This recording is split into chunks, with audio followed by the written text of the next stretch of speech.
anyone here ever get irrationally angry or stressed when you get too hot? The 6th of July this year was the hottest day on Earth in at least the last 100,000 years. And actually, climate scientists are now almost certain that July was the hottest month ever recorded. What we know more and more is that a hotter, less biodiverse planet won't just affect how we physically feel, but how we emotionally feel too. And actually, for many of us, it's already starting to cause feelings like sadness, anger, and even grief. I work with communities who live along the coastline in Australia, and most of us live on the coast. And it's a really big part of what makes us who we are. It's a big part of summer holidays. It's a really big part of the way we live.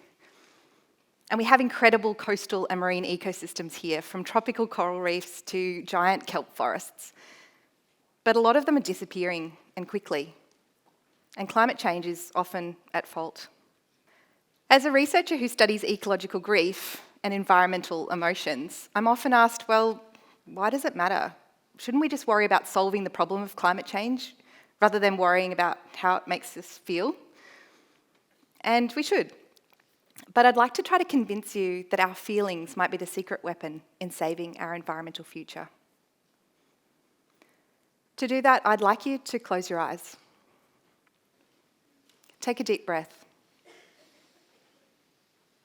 You're outside on a sunny day. Feel the sun on your face. You're in your favourite place in nature. Maybe it is the beach on holiday. Where are you? What can you see in front of you? How does it smell? What do you hear? Now turn to the right. What do you see over there? Turn to the left.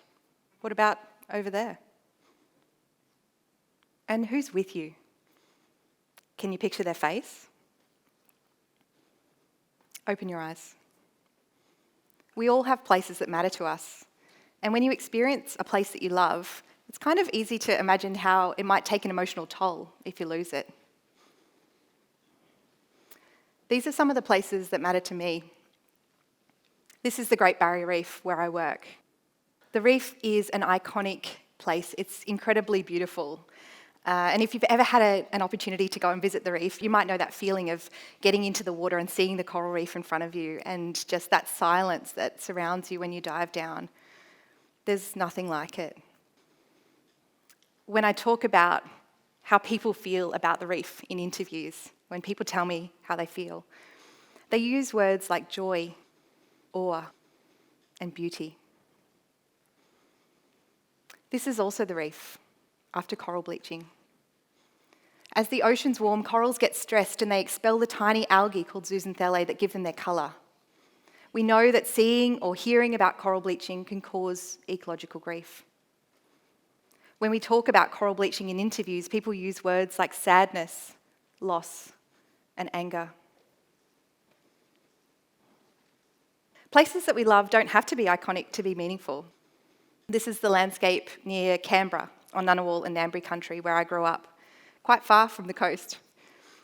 It looks really green in this photo, but growing up we had the millennium drought, and you might remember some of those kind of pictures of Dust Bowl landscapes and communities that were trucking in water. So it looks very different in my memory, but no less valuable. This is my backyard here in Brisbane on Yuggera and Terrible country, where I wrote this talk, and I wrote it in the middle of winter, so it's really cold, but I wanted to sit outside. And it's quite close to the city, but it's very quiet, and you can kind of hear the wind in the trees, and there's a brush turkey that likes to sit up on the fence. And I took this picture of my nephews playing there. Sometimes what matters is the people we share our special places with. The puzzle for me as a researcher studying ecological grief was that it doesn't always follow an environmental loss, and everyone seems to have a slightly different experience.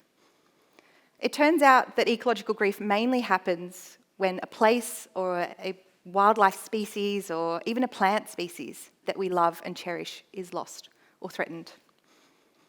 It's our feelings about the environment and our attachment to ecosystems and species that matter.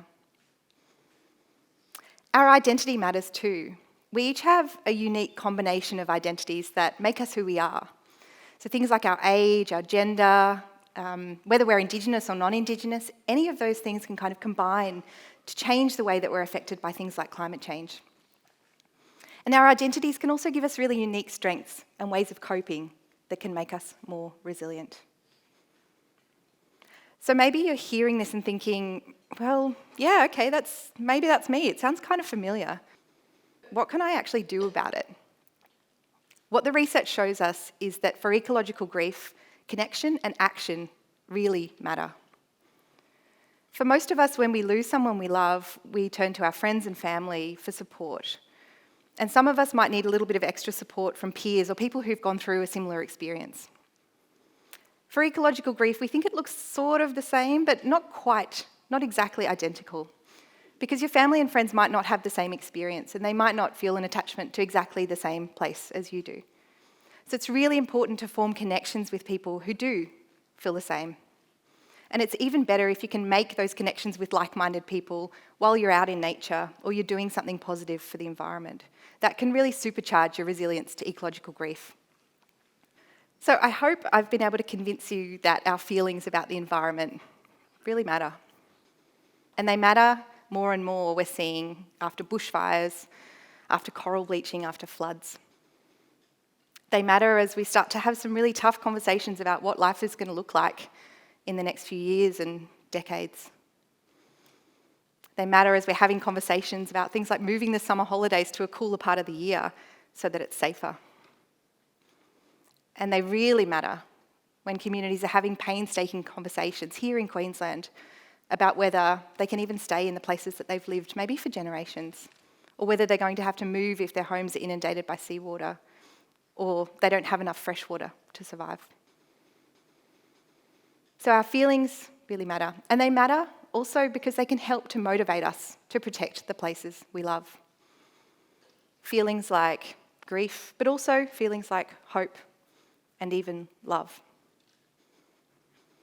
So I'd like you to close your eyes again and bring to mind that place that matters to you. Think of just one person you'd like to share it with. Maybe you could visit it with them or tell them about it. Imagine what it would be like to be in that place with them, making a plan to protect it. How do you feel? Hopeful? Optimistic? Inspired? Your place can be part of protecting our collective places and ultimately sustaining and saving our planet. Open your eyes. Thank you.